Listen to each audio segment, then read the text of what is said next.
Dollar Silver, are you here before the stream even showed me that I was here? Giant gas car. What's good with you? We in here, baby.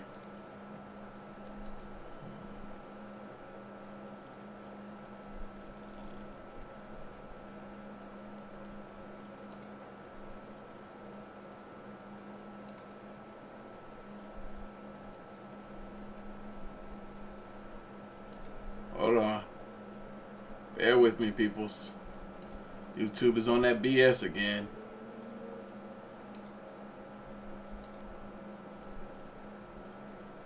What up, everybody? Bear with me, bear with me.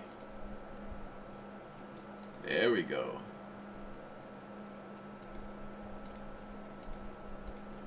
That's what I'm talking about.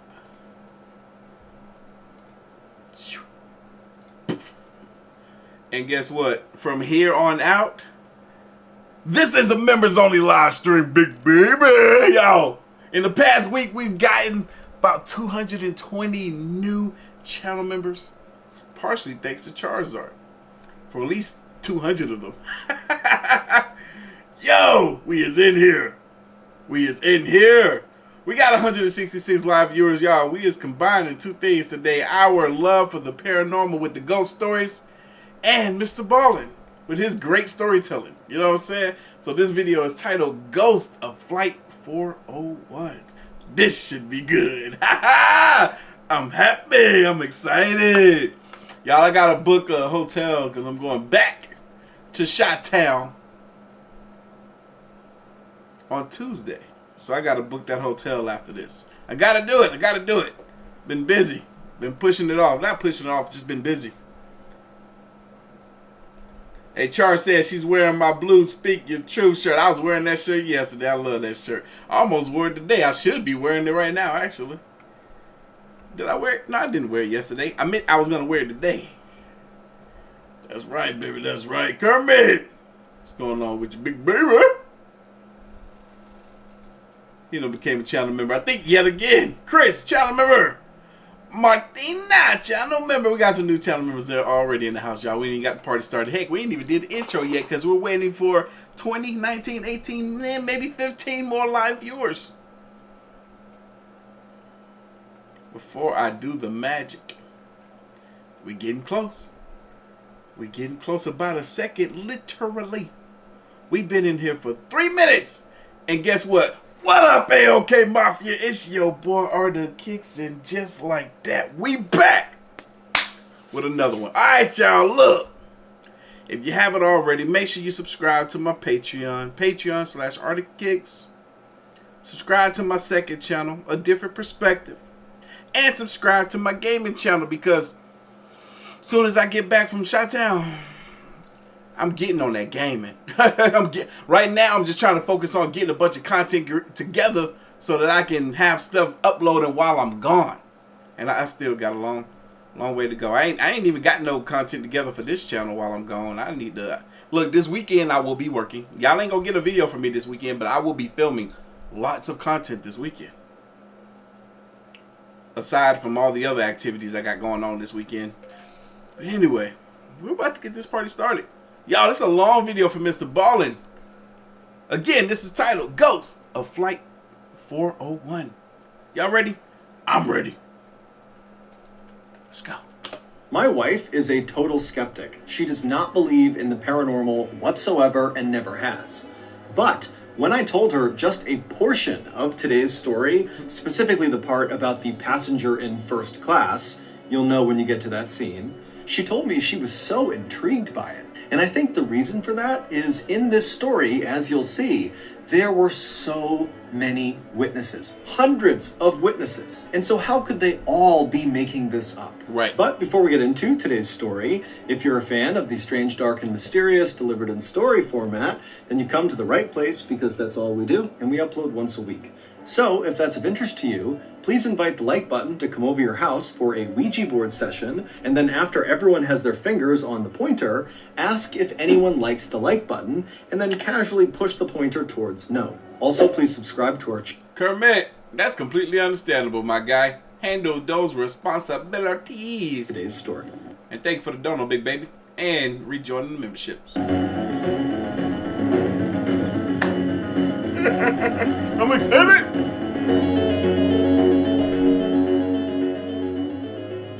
Around 8:30 p.m. on December 29, 1972, passengers inside of JFK International Airport in Queens, New York, heard over the intercom that Eastern Airlines Flight 401 to Miami was now boarding. About 30 minutes later, all 176 passengers, which included the 13 crew members, had made it on board, and then at that point, the 13 crew members began making their final preparations for takeoff.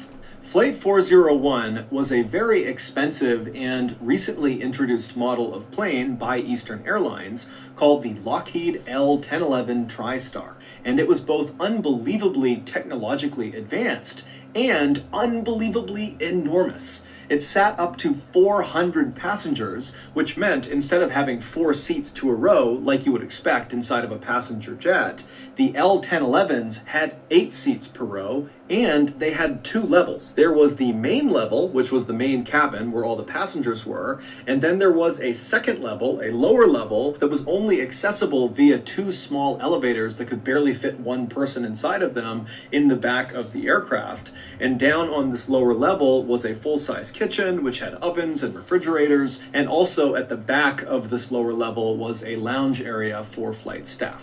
The pilot that night was Bob Loft, who was a strikingly handsome 55-year-old man with over 30,000 hours of flying experience, which for reference is a ton of flying experience. Captain Bob was known as a perfectionist who exuded confidence and who was cool under pressure. After Bob had boarded the aircraft... I'm already so fascinated about the fact that we were flying like this in the 70s. I just started flying 4 years ago. So the fact that people were traveling by flight in the early 70s is really mind-blowing to me. And I didn't even know they had aircrafts this big and technically advanced back then. This is amazing. He had made his way right into the cockpit, which is the very front of the plane where the pilots fly the plane, and he had sat down in the customary captain's seat, which was the front left seat. And then after he had sat down, his 10 years younger first officer or co-pilot, a man named Bert Stockstill, had joined him in the cockpit and sat down in the customary co-pilot seat, which was directly to the right of Captain Bob. And so after the pilot and co-pilot were both seated, the remaining 2 members of that night's cockpit crew came into the cockpit. Now, normally in most passenger jets, there were only 2 seats in the cockpit, but because L-1011 planes were so massive, there were 4 seats in the cockpit. And so one of the last 2 men who joined the cockpit was 51-year-old Don Repo, who was the flight's engineer. And despite him being this big, strong ox of a man, he was actually known as being fairly soft-spoken and very approachable. And so Don came into the cockpit, he said hello, and then he sat down in the seat right behind the co-pilot, Bert. And then a few seconds after Don, the last man came into the cockpit. It was 47-year-old Angelo Donadeo. Angelo was not actually part of that night's flight crew. However, he was an employee of Eastern Airlines, and that night he needed to get to Miami, and so the company had put him on Flight 401 and sat him in the 4th and final seat in the cockpit, right behind Captain Bob.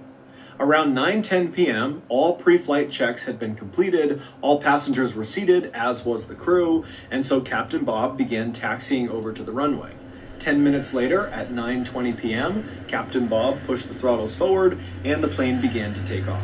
A few minutes later, and Flight 401 was airborne up in the night sky over New York, headed south towards Miami. For the next 2 hours, this flight was completely normal.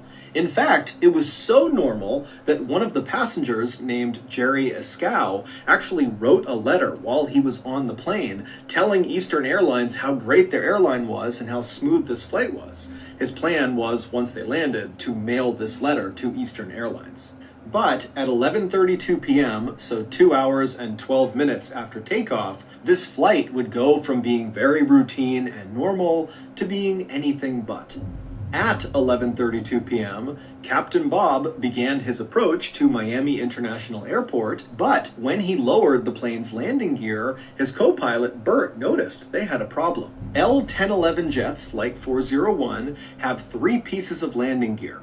They have wheels that come down under the left wing, they have wheels that come down under the right wing, and they have wheels that pop out of the nose of the plane. And each of these pieces of landing gear has a corresponding little light bulb, a green light bulb, inside the cockpit that once that piece of landing gear comes down and locks in place and is ready to be landed on, its green light will go on inside of the cockpit. But when Captain Bob lowered their landing gear, his co-pilot Bert noticed only 2 of the lights came on. The one that did not light up was the nose landing gear. Now, Captain Bob and the other men in the cockpit, when they saw this issue, they immediately assumed it had to be the light bulb itself that was faulty, not the actual nose landing gear, because this plane was brand new, it had been checked before they left, so the likelihood of the nose landing gear being faulty was incredibly slim.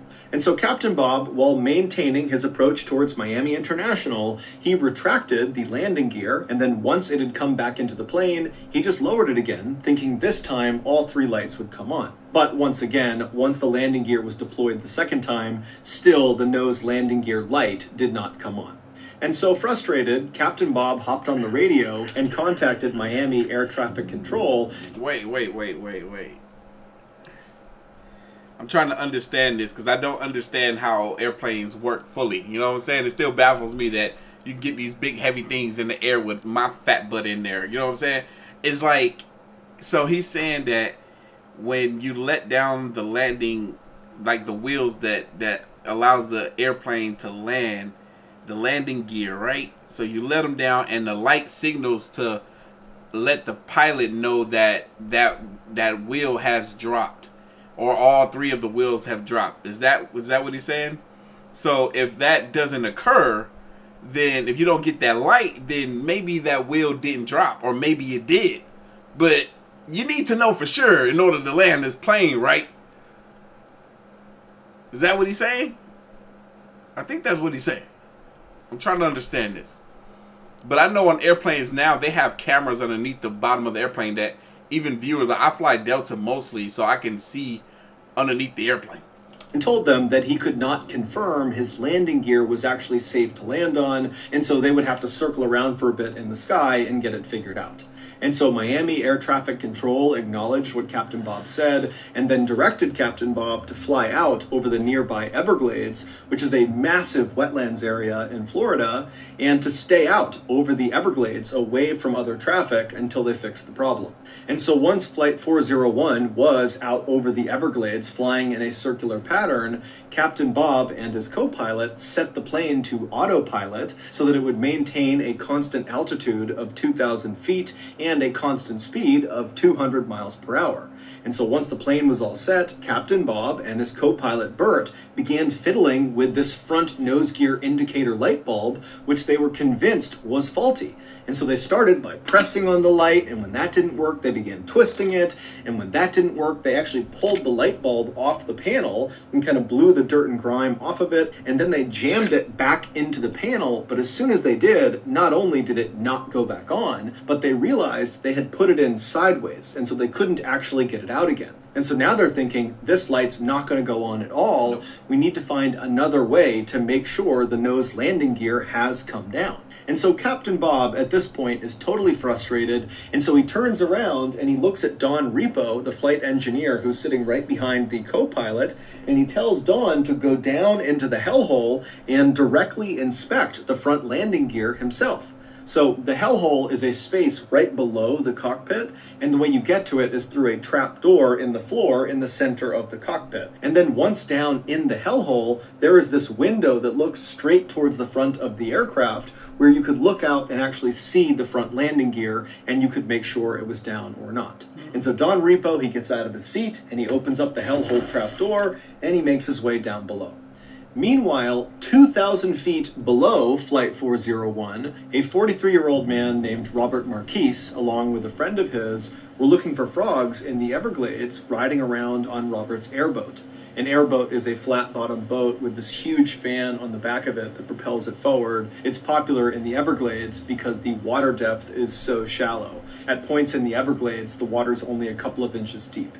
And so all around these two guys, it is totally pitch black out. There are no buildings or people for miles and miles and miles. Their only light source is Robert's headlamp. And so at some point, Robert turns off the airboat, and he and his friend are just standing in the middle of it, kind of scanning around on either side. And all around them, they can hear the sound of alligators growling and snakes and frogs moving about the tall grass. And as they're just kind of silently looking around them, out of the corner of Robert's eye, he sees something. And so he looks up right as he sees this huge orange and yellow flash that kind of came out of the ground roughly 5 miles away from where they were. And basically, as soon as Robert saw it, this flash dissipated and it was just totally gone. And so he turned to his friend who had not seen this flash, and Robert said, "Hey, let's go investigate. Let's see what that was." And so Robert fired up his boat again, and he began flying across the Everglades straight in the direction of where he saw this flash. And after 15 minutes of cruising at 40 miles per hour across this dark expanse, they reached the area where this flash had been, and Robert and his friend, they just could not believe what they were looking at. About 20 minutes earlier, back up inside of Flight 401, when Captain Bob turned around in his seat to tell the flight engineer, Don Repo, to go down into the hellhole, it's believed that Captain Bob nudged the steering wheel with his leg. And this little nudge was enough to disengage the plane's autopilot, which sent the plane into a gradual descent. But nobody noticed. Because, one, it was totally pitch black outside, the Everglades below them, there's no lights, there's nothing, and there was no moon that night, and so when they're looking out the window, there would have been no visual cues that they were going down, up, or anything. It just would have looked like a total void outside. And two, the descent they were now suddenly in was so gradual, it would not have felt like they were tumbling out of the sky. It would have felt like they were just cruising as expected. And three, all of the men in the cockpit were completely fixated on this light bulb problem. In fact, they were so fixated that when an alarm went off inside of the cockpit telling them they had dipped below their intended altitude of 2,000 feet, they were now going down, nobody noticed. Although, to their credit, this alarm only sounded once and it wasn't that loud. And so not long after Don Repo had gone down into the hellhole, the plane crashed into the Everglades. No one on board Flight 401, from the cockpit crew to the passengers to the other flight staff, had any idea they were in an emergency until they hit the ground. And when they hit the ground, the plane exploded, and that was what Robert Marquis saw when he looked up and saw that yellow and orange flash. And so Robert and his friend, they speed over to the crash site, and when they get there, they are the first ones there. And even though they're looking out and they can hear the sound of all these people screaming and crying and moaning, they can't see anything because the fire from this huge explosion was already out because the swampy wetlands had pretty much immediately extinguished it. And even though the plane had crashed into the ground at over 200 miles per hour, it had not struck the ground at a very steep angle because basically the plane was in this gradual descent pattern and just kind of coasted until it hit the ground. And so that, combined with the soft, muddy ground of the Everglades, meant that the impact of the plane hitting the ground was not nearly as violent as other plane crashes were, and that ultimately saved lives. In fact, dozens of passengers survived the initial impact with the ground, but many of them were left with these horrible injuries, or they were trapped within the wreckage, or both. When Robert and his friend arrived at the edge of the crash scene, Robert lifted up his headlamp and began to scan, and he saw all these body parts sticking out of the ground, and then his light rested on the first survivor he saw, and it was this man whose clothes had been completely burned off from the explosion. All he had on was just a little bit of his socks on both ankles, and this man was still strapped into the seat that he had been on the plane, and when the plane had broken up, his seat had fallen forward into the mud, pinning this man's upper body and most of his face under several inches of water. And so as Robert had scanned over with his light had hit this man's face, and he had looked up and pleaded with Robert and his friend to come get him before he drowned. And so Robert and his friend, they jumped off their boat and ran over to this guy and pulled the chair up and out of the water, saving this guy's life.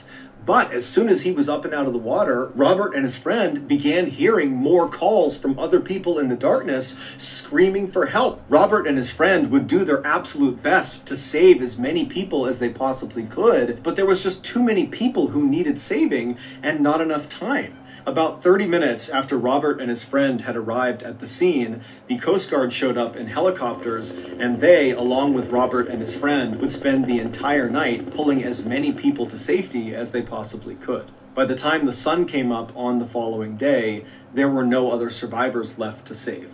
All told, 99 people perished and 77 survived. Amongst the dead were Captain Bob Loft and his co-pilot Bert Stockstill and their flight engineer Don Repo, who had gone down into the hellhole. Amongst these survivors was Angelo Donadeo, the fourth man in the cockpit, as well as Jerry Ascow, the man who ironically had written that letter to Eastern Airlines saying how wonderful that flight had been.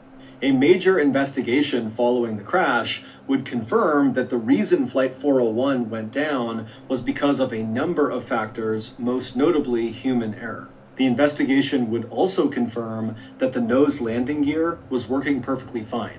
The light bulb not coming on was a result of the light bulb being burned out. I had a feeling that's what the case was. I was like, it's just the bulb. It's just the light. The gear probably is coming down. The light just indicates that the gear is coming down. It doesn't indicate that the gear is not going to come down if the light doesn't come on. I'm glad we got better technology now, because man, if they would have just, I don't know, it's one of those unfortunate things. If you can't be like, oh man, just go with your instincts, you should be safe to land it. I mean, when they pull into the airport or get close enough to the airport, somebody should be able to see off from a distance whether or not that landing gear was actually coming down, and maybe they just had to pull up. But I don't know, I feel like they could have just flew to that airport. It would have been all right. During the investigation, Eastern Airlines would make every effort to compensate both the survivors of the crash and also families of those who were killed in the crash. Eastern Airlines would also make major changes to their training for their pilots and co-pilots and anybody that was ever going to be in the cockpit to ensure this type of disaster never happened again. But this was not the end of the story for Flight 401.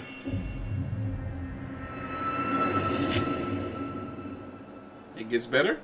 I was recently eating lunch with a friend of mine in Uskapog, Rhode Island, when he asked me, John, what is your biggest dream in life? Now, ever since I was a literal newborn baby, I've had a huge dream, but I've always been too scared to commit to it. But for some reason, when my friend in Uskapog asked me this question, I felt this euphoria growing inside of me, and then before I could stop myself, I blurted out the truth. I want to create a mildly effective...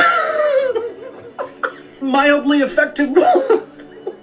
want to make a mildly effective cold medicine made exclusively out of Egyptian fire ants. And then before my friend could react to this revelation, I turned and leapt head first out the glass window.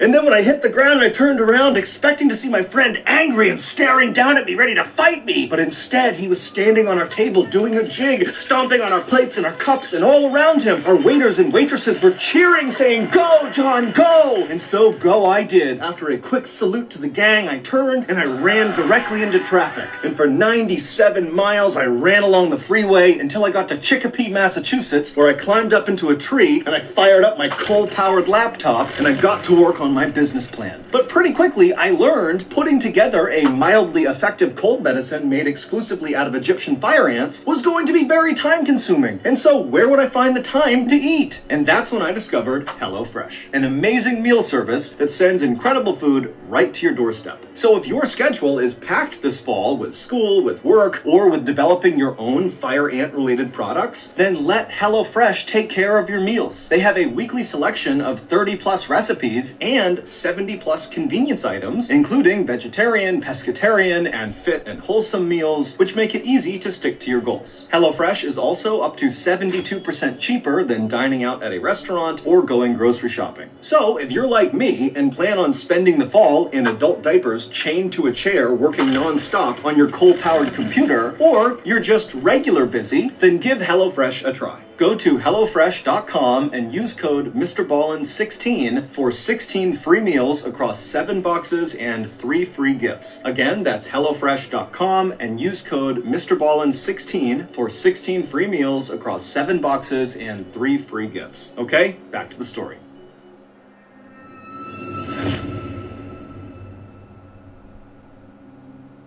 For almost 3 years after the crash, hundreds of Eastern Airline employees began to experience a terrifying phenomenon. Now, at first, many of these employees were going to their superiors and reporting what happened to them, but very early on, Eastern Airlines made it clear that they didn't want anybody to talk about this.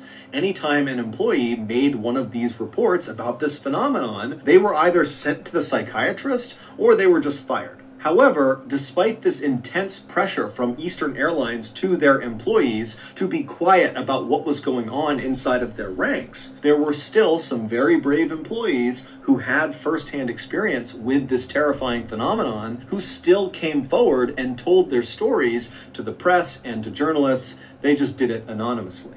And so I'm going to tell you 2 of the most chilling accounts from those employees. Keep in mind, the names used in these stories have all been changed. What is this? In March of 1973, so 3 months after Flight 401 had crashed in the Everglades, an Eastern Airlines flight attendant named Ginny was assigned to a flight from New York to Fort Lauderdale, Florida. Working with her on this flight was her very close friend and fellow flight attendant, a woman named Denise. Neither of these 2 women were on Flight 401 when it crashed. The plane these 2 women would be working on their flight to Florida was called number 318 by Eastern Airlines, and it was an L-1011, just like Flight 401 had been. In fact, plane number 318 actually had some original parts from Flight 401 on it, because it would turn out, after that huge investigation was done on the crash, the investigators discovered lots of parts from Flight 401 were still in pretty good shape. And so after rigorously testing them and ensuring they did really work, those parts were actually installed on other L-1011 jets in the Eastern Airline fleet. Now, for the record, this was not considered an inappropriate thing to do. These parts were extremely expensive and they worked perfectly fine, and they were not involved in causing Flight 401 to crash. And so no one batted an eye when Eastern Airlines put these parts on their other planes. So Ginny and Denise, along with several other Eastern Airlines flight attendants, board plane number 318, and after takeoff, the flight attendants began going through the very long and drawn-out process of getting food and drink for the nearly 200 people on board the flight. And so the way the flight attendants divvied up the work is they would have some of the attendants on the main level of the plane in the cabin taking orders from all the passengers, and then the other flight attendants would be down on the lower level, the second level of the plane where the kitchen was, preparing all the food and drinks. And so at some point during this process, Denise, who was up on the main level helping with taking orders, realized she didn't have anything to do. She had taken all the orders she could, and so she decided she would head down to the second level, to the kitchen, where her good friend Ginny was, to see if she could help her. But ironically, as Denise got in the elevator in the back of the plane and began heading down to the second level, Ginny, who was on the second level, discovered she did not have anything to do. She'd already prepped her cart, and so she had gotten into the other elevator and began going up to the main level to see if Denise needed any help. And so the 2 women literally passed each other in their elevators, but didn't see each other. And so once Ginny arrived at the main level, the cabin level, she got off the elevator and she walked down the aisle and she began asking around to the other attendants if they knew where Denise was. And they would tell her, oh, she just left a minute ago to go down to see you. And so after a couple of minutes, Ginny would leave the main level and go back down the elevator to the lower level to find Denise. Now, to understand what happens next, you need to have a basic understanding of the layout of the second level. So when you come down on either of those two elevators, when the doors open, you'll be looking down a stretch of hallway, basically the length of the plane from the back towards the front. And when you stepped off the elevator, you'd be stepping into the middle of the kitchen. Now, the kitchen was very, very cramped, and on the left side was a row of ovens that were all stacked up against each other, and then on the other side, on the right side, was a row of cabinets and cupboards. If you were to walk down the kitchen straight towards the front of the plane, you would eventually reach a wall that separated the kitchen to the lounge area, and there was a door slightly off to the right side on this wall that you could walk through to get into the lounge. So if you were standing in the kitchen and looking in the direction of this door, you wouldn't really be able to see into the lounge area because, again, the door was kind of off to the side. You would have to actually go over to the door and poke your head through to get a full unobstructed view of the lounge. And all the lounge was a couple of sofas and chairs kind of arranged in a circle. So Ginny has gotten back in the elevator and she's made her way back downstairs to continue looking for Denise. She gets down to the lower level, the doors open up, and she looks out into the kitchen, and Denise is not there. In fact, the kitchen is totally empty. And the door leading into the lounge area is shut, so she can't even see in part of the way into the lounge to see if anybody is in there.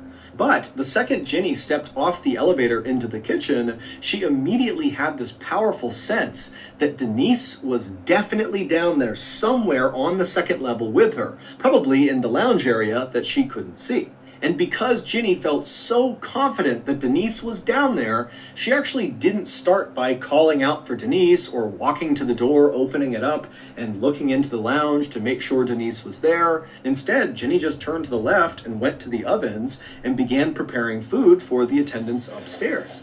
And as she's making these plates of food, Ginny would periodically look over at the closed door leading into the lounge, kind of expecting it to open up at any point and see Denise walk out. But after a couple of minutes, no one had opened the door from the lounge, and Ginny was thinking to herself, I'm making quite a bit of noise over here. If anybody was down here, wouldn't they come out of the lounge and just see who it was? And because Ginny, again, had this really intense feeling that she was not alone down there, she began to think, wait a minute, is Denise playing a practical joke on me?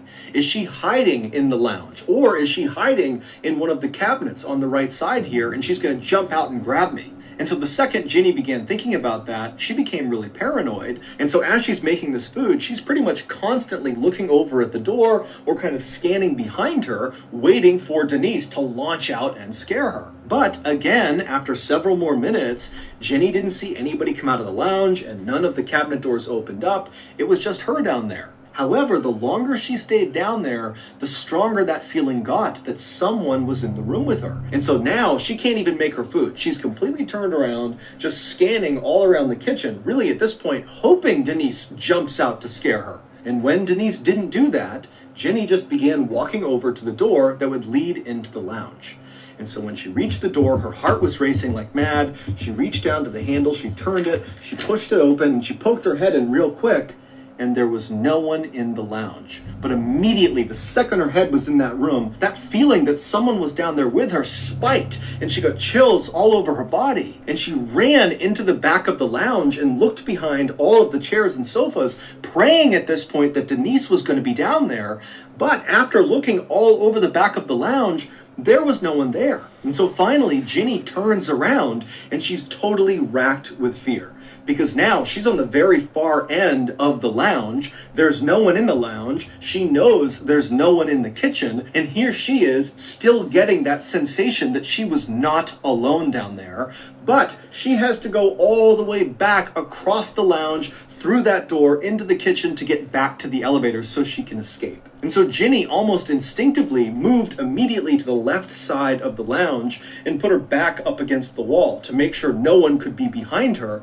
And then she began slowly inching her way along the left wall towards the door that was now open that would lead back into the kitchen. And as she's slowly shimmying along, her view of the kitchen is getting bigger and bigger and bigger. And the whole time she's thinking, I'm going to see someone in the kitchen because this sensation that someone is down here with me is not going away. But when she finally gets to the door and crosses into the kitchen, there's still no one there. And so she makes a run at that point to the elevator. She starts hitting the button. And as she's hitting the button, she's turning around. And she has that awful feeling that someone's right behind her. And then finally the car comes down. She hops inside the elevator. She shuts the doors. She hits the button. And she begins going back up. When the elevator cart got back to the main level and the doors opened again, Ginny almost knocked over the flight attendant that was standing right outside of it, a woman named Mildred. And after Mildred and Ginny kind of regained their balance, they both looked at each other, and Mildred could see very clearly that Ginny looked horrible. She was totally pale, she was sweating, and so Mildred said, "Ginny, are you okay? What's going on?" And Ginny would just say, I don't know. I can't tell you what's going on. I don't know. But Mildred, instead of asking follow-up questions, just said, "Ginny, you need to come with me." And so Ginny would follow Mildred, who led them back around behind the elevators to the space in the back of the plane, kind of out of view of the passengers. And there, Ginny would find Denise. And Denise looked pale as a ghost. She was sweating and looked totally shaken up. It would turn out when Ginny left the lower level for the first time to come up to the main level to look for Denise, and then learned that Denise was not up there, that Denise had actually gone down to look for Ginny. In those few minutes that Ginny was up on the main level before she went back down again to continue looking for Denise experienced something similar to what she did. Denise was on the lower level. Right. And Denise would say when she got off the elevator into the kitchen, there was no one down there, but immediately she believed Ginny had to be down there because of this strong sense that she was not alone down there. However, when she opened up the door to look into the lounge, she didn't see anyone, and it totally spooked her. She shut the door, she ran back to the elevators, and she went back upstairs. And as she was going up in her elevator car, who, once again, passed her in the... I knew it. I was like, they passed each other twice. It kept happening. The other elevator car, Ginny. And so once again, the two women did not see each other. And so these two women, who had never experienced anything like this before in their lives, had nearly identical experiences, totally independent of each other, just a couple of minutes apart in the exact same space. It was just too many coincidences for them to totally write it off. And so that was a big reason why they felt like they had to come forward with their information. That's crazy. Yo! 1 month later, plane number 318, the same plane that Ginny and Denise had had their frightening experiences on, was at Newark Liberty International Airport in New Jersey, undergoing pre-flight checks from its crew before its flight to Miami that morning. After most of the checks were done, the passengers were allowed to board the plane, and then after it seemed like most of the passengers had arrived and taken their seats, the senior flight attendant, whose name was Sis, began counting the people on board the plane to make sure they had everyone. And after counting up and down the rows, she realized their head count was off by 1. They had one too many people. And so when Sis began recounting, she actually quickly identified the discrepancy. Sis was standing in first class in the aisle, and as she was counting down the left side of first class passengers, she noticed there was an Eastern Airlines captain seated in one of the seats. And so immediately Sis thought, oh, okay, I don't recognize this person, but since he's in uniform, he must be deadheading. Deadheading is a fairly common practice for airline employees where if they need to be on a particular flight but are not physically at the origin airport, they will just hop on another company flight that happens to be going to the airport they need to go to. And at least in the 1970s, it was not uncommon for employees not necessarily to tell the flight staff until they were literally on the plane, because these employees would just check the manifest, see if there were openings, and then climb on board.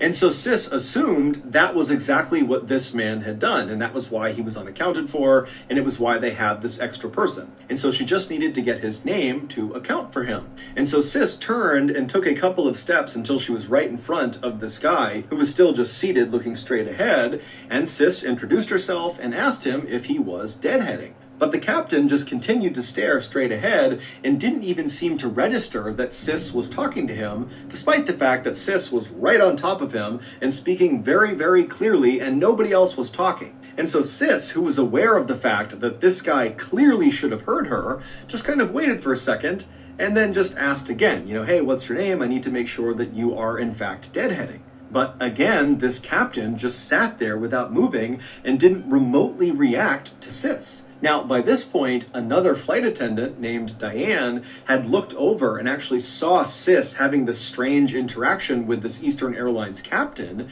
And so Diane walked over and listened as Sis, for a third time, tried to get this guy's attention, but he still did nothing. And so Diane and Sis, they start looking at each other like, what do we do about this?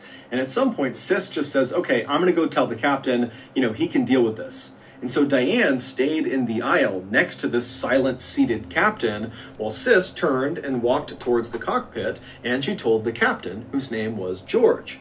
And so George, he leaves the cockpit with Sis by his side, and they start walking down the aisle back towards where this guy was and where Diane was. And by the time they get there, 6 other passengers kind of in the general vicinity had noticed something strange was going on. And so they were all kind of turned around in their seats, looking at this captain who was sitting there, and Diane and Sis and George kind of waiting to see what was going to happen.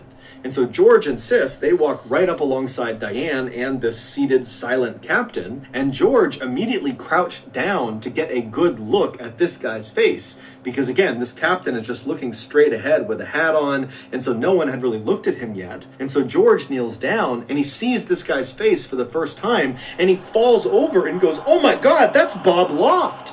The same Bob Loft who had died on Flight 401, the captain of Flight 401. George had known Bob really well and knew exactly what Bob looked like. But before Bob, Sis, Diane, or the 6 other passengers that were all watching could do anything, the seated, silent captain that looked exactly like Bob Loft vanished into thin air right in front of all of them. And immediately, these 6 passengers on board the flight that saw this happen became hysterical. They could not understand what they had just seen. People are screaming and crying, and George, Diane, and Sis, they were very shaken at what they saw, but they knew they were in charge of this flight. And so they tried to calm down the passengers, but then very quickly, they organized a search of the plane, because they're telling themselves, no one can just disappear into thin air. This guy has to be somewhere on the plane. And so for over an hour, the passengers were told to stay in their seats and were told to stay calm while the flight crew searched every crevice, every nook and cranny of this flight to see if they could find this guy. But they never did. And so after a very long delay, plane number 318, along with its very shaken up passengers and flight crew, eventually rumbled out onto the runway and took off. When they landed in Miami, the first thing George, Diane, and Sis all did is they went in and filed a report about what they had seen, about this vanishing person. But Eastern Airline didn't do anything about their reports. In fact, the logbook where these reports were kept was conspicuously missing a couple of weeks later when some other employees of the airline heard about this vanishing person and wanted to read the reports themselves. And when these employees went to their superiors and asked if they could get this logbook, the answer from the top was, George, Diane, and Sis never filed those reports. There was no vanishing person. This whole thing is a bunch of crap. But George, Diane, and Sis all said, we filed those reports, and apparently some other pilots within Eastern Airlines had actually seen the reports before the logbook went missing, and they would tell other people that what they read was terrifying. Over the next 2 years, there would be an astounding number of other totally unexplainable events that took place on other planes within Eastern Airlines' fleet. However, the strange events only occurred on L-1011 jets that had parts on them from the crashed Flight 401. Some of these unexplained events included more sightings of the silent seated captain who looked just like Bob Loft. And in fact, one of those sightings was by an Eastern Airlines executive who, after seeing this captain vanish into thin air right in front of him, the executive freaked out and ran off the plane and demanded the plane be searched top to bottom. But like the last search, nothing was found. On another occasion, the catering company that loaded food directly into the second level of these L-1011s, basically right into the kitchen, one of their staff spotted a man wandering around the lower level that looked just like Don Repo, the flight engineer from the doomed Flight 401. And when this staff member spoke to this man who looked like Don Repo turned towards him and then vanished into thin air. The catering company was so scared when this happened that they refused to go back into the plane, and it caused a massive delay. On another flight, on board plane number 318, the pilot and co-pilot began hearing banging coming from the hellhole, and when the pilot got up and opened up the hellhole and went down below and shined his light, he didn't see anything, but when he went to climb back up into the cockpit, he looked up, and standing in the cockpit was once again Don Repo looking straight down at him, who then promptly vanished right in front of him. On another flight, a female passenger and coach, who had been quiet the entire flight, suddenly began screaming hysterically. And when they went up to her and asked her what was wrong, she was pointing at the seat next to her and said a man had suddenly appeared right next to her. He did not walk in, he just appeared next to her, and then when she began screaming, he vanished right in front of her. This woman was so upset that when they landed finally in Phoenix, Arizona, she had to be restrained in a straitjacket when they pulled her off the plane. But as terrifying as all of these events were, there was at least one instance where these apparitions appeared to be helpful to the people on the plane. One captain said he walked into the cockpit, and standing in there was flight engineer Don Repo, and Don promptly told the captain about a specific malfunction in one of the engines before Don vanished in front of this captain. Now, this captain was horrified at what he had just seen, but he did actually go down and have that engine looked at, and sure enough, the malfunction that Don Repo said it had. Then finally, in 1974, all of these strange events just came to an abrupt stop. Now, no one knows exactly why, but in 1974, Eastern Airlines, despite telling the world they didn't believe any of the reports of these strange happenings on their planes, despite that year, they went into every single one of their L-1011 jets, and they removed any parts that had been placed on them from the crashed Flight 401. Despite the fact none of those parts were faulty. They were removing perfectly good parts, and they never gave a reason. And after they did that, all the sightings just stopped. That's crazy. So that's going to do it. If you got something out of today's episode, I cannot wait to tell this story to everybody I know that would be willing to listen to it. What? Oh my God. I'd never even heard of this story before. And it's one of the most incredible stories and realistic stories that I've ever heard. Where are those people today, if any of them are still alive, that experienced that stuff? And it just makes so much sense that it's parts of the plane that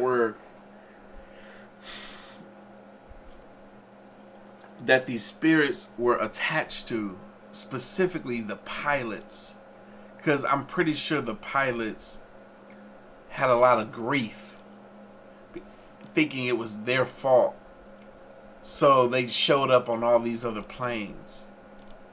Man, this is crazy. It's mind-blowing. Wow. Absolutely wow. But y'all, that's the end of the live stream. Members only. Hope you guys enjoyed it. I'm going to talk to you all later. Y'all be safe. See ya. Wow. Man.